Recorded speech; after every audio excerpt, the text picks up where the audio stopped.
Pros and cons of having a kitchen island.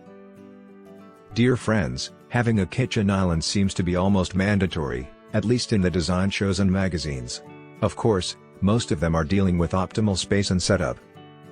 Older kitchens and those with a tight layout may not be able to accommodate a kitchen island.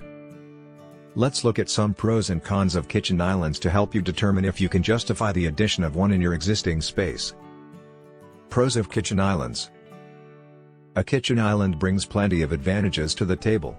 Here are 5 of the big ones. Increases counter space for small appliances and prep space.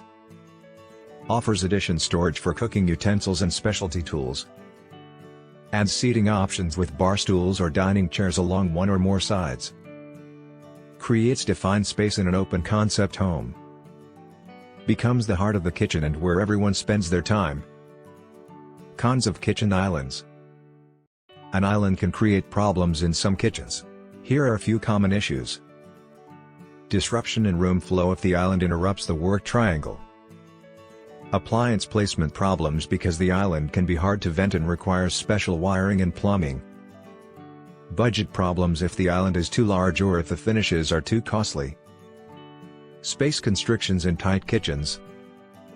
Ideally, a kitchen island should have 42 inches of space on each side for optimal movement and appliance use. An aisle can be 36 inches if it's meant for walking only, but that would cause that side to be useless for prep.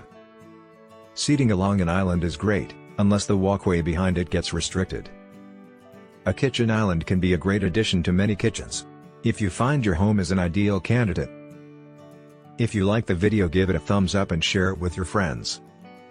For getting more useful and interesting information, subscribe to Engineer AJ Ladd's channel How to Make My House.